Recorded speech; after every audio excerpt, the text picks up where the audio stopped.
आज का शिरडी साईं संदेश। मेरे बच्चे, मन में कभी कभार बहुत अजीब से और बुरे विचार चलते रहते हैं ना तुम्हारे, कि यदि मुझे कुछ हो गया तो मेरे परिवार का, मेरे बच्चों का क्या होगा। सबसे पहले मेरी बात पर ध्यान दो कि तुम्हें क्यों कुछ होगा। तुम्हें कुछ नहीं हो रहा है। तुम्हारी ज़िंदगी तो बहुत लंबी है। थोड़ी बहुत परेशानियां, बीमारियां जो आ गई है जीवन में, उसका मतलब ये नहीं है कि तुम्हारी यहाँ ज़िंदगी ही ख़त्म हो जाएगी। ये सब दौर तो आते जाते रहते हैं। कभी भी इन सब से डरना मत, या ज़िंदगी जीना ही मत भूल जाना। बल्कि इस मुश्किल दौर से तुम्हारा ज़िंदगी जीने का नज़रिया बदल जाएगा, या शायद फिर बदल ही गया हो। पहले तुम अतीत की यादों में किसी ने तुमसे क्या गलत कहा, क्यों कहा, किसने तुम्हारा साथ छोड़ दिया, उसके लिए तुम कितने दुखी रहते थे। और अब खुद को देखो, तुम इन सब बातों की परवाह तक नहीं करते हो। तुम भविष्य की ओर देखते ज़रूर हो, लेकिन किसी भी बात की चिंता नहीं करते हो। बस तुम वर्तमान में ही खुश रहना चाहते हो। लेकिन फिर भी अकेले बैठे बैठे तुम जब गहरी सोच में डूब जाते हो, तो तुम्हें ये ख्याल मन में आ ही जाते हैं कि मेरे जाने के बाद मेरे बच्चों का, मेरे परिवार की देखभाल कौन करेगा। ऐसे ख्याल तब आते हैं जब व्यक्ति अपनों से और अपने परिवार से अधिक मोह, प्रेम, लगाव कर बैठता है।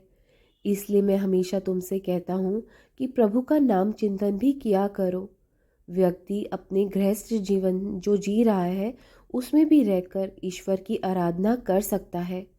अपनी जिम्मेदारियों के साथ साथ सिर्फ आधा एक घंटा तुम सिर्फ मालिक को दो। वो तुम्हें इस भय से भी बचा लेगा। कभी भी जिंदगी किसी भी भय से नहीं जीनी चाहिए। वो परमात्मा और मैं तुम्हारी रखवाली के लिए ही तो बैठे हैं। जब मनुष्य का असल में जाने का समय आ जाता है, तो साथ कुछ नहीं जाता, ना पैसा, ना घर बार, गाड़ी बंगला, दौलत शोहरत, चिंता, सुख दुख, सब यहीं इस धरती पर ही रह जाता है। मनुष्य आता खाली हाथ है और जाता भी खाली हाथ ही है। तो साथ कुछ नहीं जाता है। जो जाता है वो है नाम सिमरन। इसलिए किसी भी चीज़ के इतने व्याकुल मत हुआ करो। अपना मन मेरी भक्ति में लगाया करो। मेरे नाम चिंतन से तुम चिंता से मुक्ति पाओगे। और जिसने तुम्हारा गलत चाहा है, बुरा करा है, और तुमने उसे कभी भी पलट कर जवाब तक ना दिया है, क्योंकि तुम्हें मुझ पर अटूट विश्वास और प्रेम है तुम्हारा कि मेरे बाबा सब देख रहे हैं, और सच में मैं उस वक्त देख भी रहा होता हूँ। ये नियति का विधान है कि जो जैसा करेगा वो वैसा भरेगा। अच्छे और नेक कर्म करते रहो। तुम्हारा कोई भी बुरा नहीं कर सकता है। जिसके जैसे कर्म होंगे, उसे वैसा ही फल की प्राप्ति भी होगी। और जो लोग बुरे लोगों का साथ देते हैं, उनको तुम्हारे साथ गलत करने में प्रोत्साहन देते हैं, साथ देते हैं, उनको भी उतना ही गुनहगार समझा जाएगा। गलत इंसान को गलत करने का बढ़ावा देने वाला भी बहुत गलत होता है मेरी नज़रों में। उस व्यक्ति के कर्म उससे भी बुरे होते हैं जो तुम्हारे साथ गलत कर रहा होता है। इसलिए बुरे इंसान का कभी भी साथ नहीं देना चाहिए। उनको कभी भी प्रोत्साहन नहीं देना चाहिए। तुमने कभी भी अपनी तुलना किसी से नहीं करी है। तुम्हें जो दिया ईश्वर ने, तुमने हमेशा मालिक का शुक्राना किया है। तुम उस परमात्मा के हमेशा शुक्रगुजार रहे हो। जो भी है तुम्हारे पास, तुम्हें उसी में संतोष रखना आता है। बल्कि तुम उसमें से भी बांट कर ही खाते हो। और ये ही तुम्हारे संस्कार है, तुम्हारा व्यवहार भी है।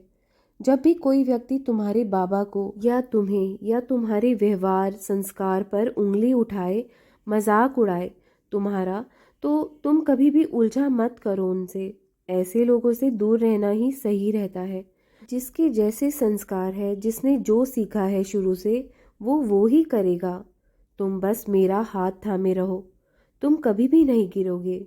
मुझ पर विश्वास है ना तुम्हें? जो भी इस वक्त मुश्किल वक्त देख भी रहे हो ना, वो बहुत जल्द चला जाएगा। अच्छा वक्त आ रहा है तुम्हारा। अपनी सेहत पर थोड़ा सा ध्यान दो। बाकी सब कुछ बेहतरीन मिलेगा तुम्हें। ये मेरा वादा है तुमसे। हमेशा खुश रहो। जाओ, तुम्हारा कल्याण होगा।